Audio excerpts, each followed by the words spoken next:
Hey, I bet you're wondering who I am. To you, I'm nobody, but you can call me Rodor. And today, I'm challenging Ford to put their brand new F-150 Lightning against this.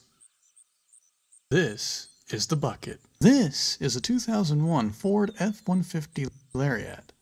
This truck rolled off the line in June of 2001. This truck is 22 years old. This particular truck sports a 5.4-liter V8 Triton capable of 260 horsepower and 350 foot-pounds of torque. This particular F-150 is a Super Crew with a 6-foot bed, giving it a gross weight of 6,750 pounds, at least according to the sticker on the door, and on paper it has a max towing capacity of 7,700 pounds. This truck came with a 25-gallon tank, and when new, was reported at having 14 miles per gallon on average. This particular truck, after a recent fuel injector swap, is running better than ever with an average of 16 miles per gallon, and with a 25-gallon tank, that puts it at about 400 miles on a full tank of gas. I definitely believe, no, I know that this particular truck will outrange any EV pickup on the market right now. Not only will it outrange most EV pickups on the market, it also outranges a lot of cars, specifically my roommate's 2016 Ford Focus, which tops out, when healthy, at about 360 miles on a full tank. And when you consider gas prices, at least at the time of recording, this truck will cost between 22 and 44 cents a mile, which sounds cheaper than a kilowatt hour, but in the real world is 31 cents a kilowatt to 22 cents a mile really cheaper? But the real kicker, this truck has over 250,000 miles, and I think it will outlast any EV on the road today.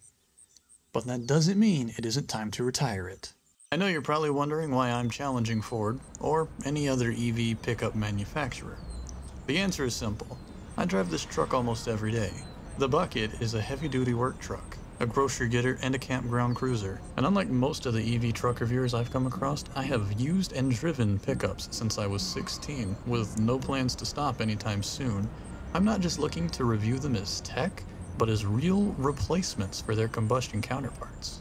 And unlike a lot of the other EV reviewers, I want to put them head-to-head, put them through real-world tests, see how they actually compare, and find out what a day on the town versus a day on the campground is going to cost you between gas or electric, and see which has the worst effect on your wallet in the long run.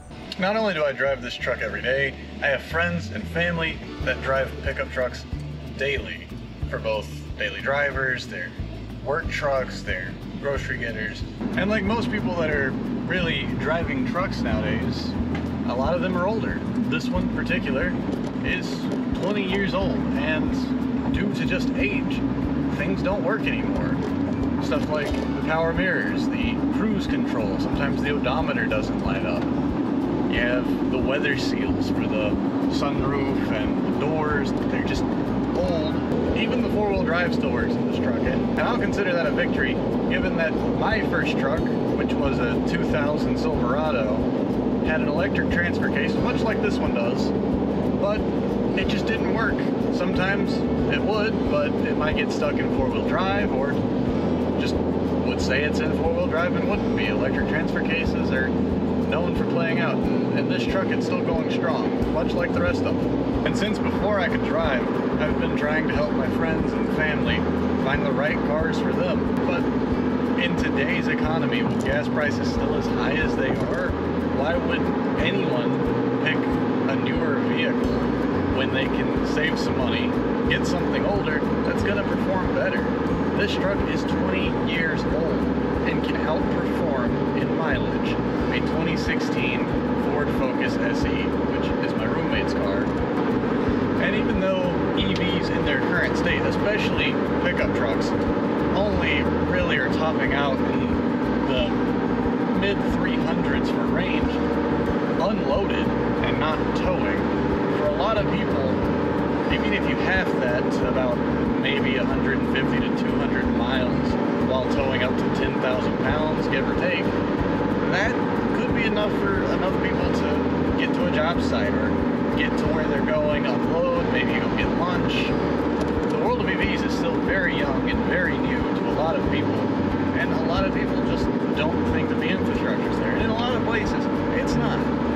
There's plenty of charging stations near me, but in my hometown, there's only one charging station, and it's in someone's house.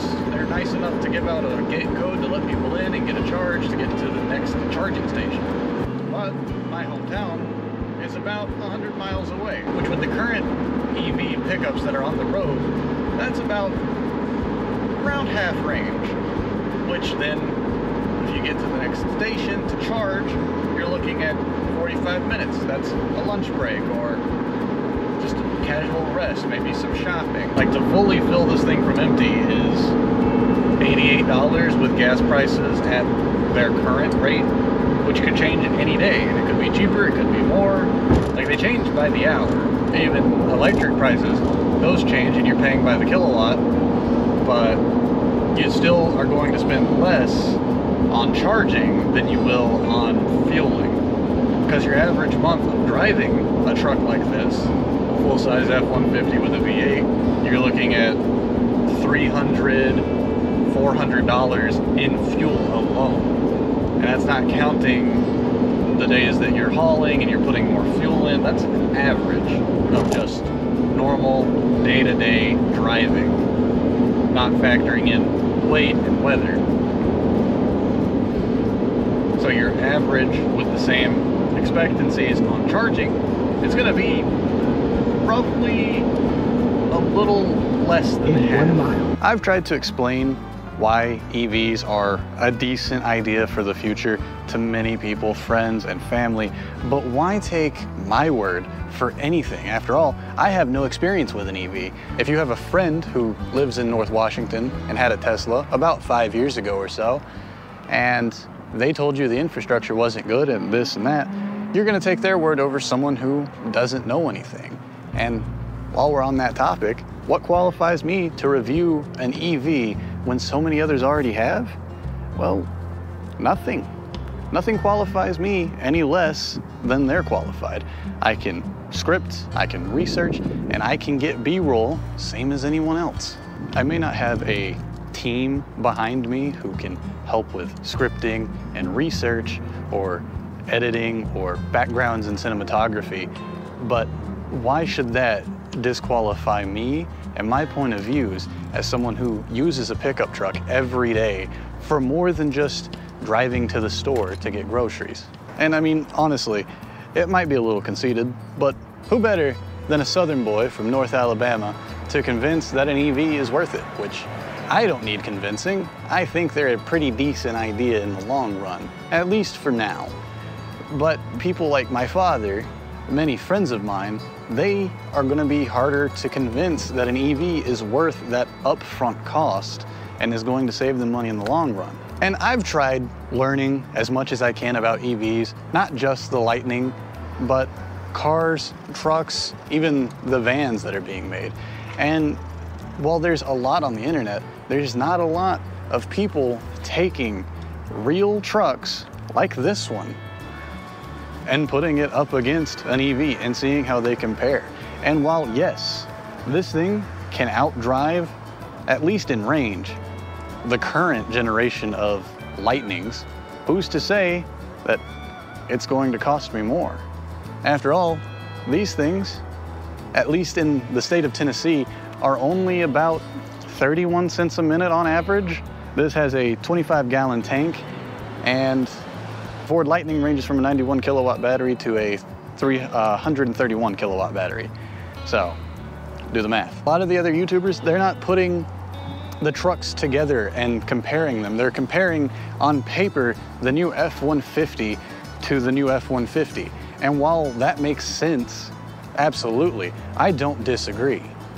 The problem I face is I'm driving a much older truck, like a lot of people. And when you drive something older, you want to know how it really stacks up. 14 miles a gallon to 2.5 kilowatts. What does that actually mean? what does that mean in terms of price per day, per week, per year? So in my short-term research, you can't really find people putting EVs against combustion. And while you do, a lot of it is current. I want to know what the real world scenario, which is something older, maybe not this old, this thing's 20 years old, but older, like a lot of people are going to have, to newer. Because this is just a truck. The Lightning, or any EV for that matter, is a smartphone on wheels. I've tried learning from other YouTube videos about how reliable or good of a switch EV pickup truck can be. But a lot of those YouTubers are either, it's their first time in a full-size pickup, it's their first time in a truck in general, or they just got the Lightning, Rivian, or whatever because it's new. I use this truck every day, and I want to know how it actually compares to an EV. I'm challenging Ford to put their brand new F-150 Lightning against my 20-year-old F-150 Lariat. I'm also asking Ford to help me solidify, not only to myself, but to my friends and my family, that EVs can be a better way forward. You don't need a gas-guzzling coal burner. These things are ready to rest, and it's time to move forward to something more green and more efficient and a little lighter on the bank. And with that, the ball's in your court. Will you help me prove that an EV is better than this? Or are you too chicken? Perhaps it's time we let the dinosaurs rest. Let's make a difference.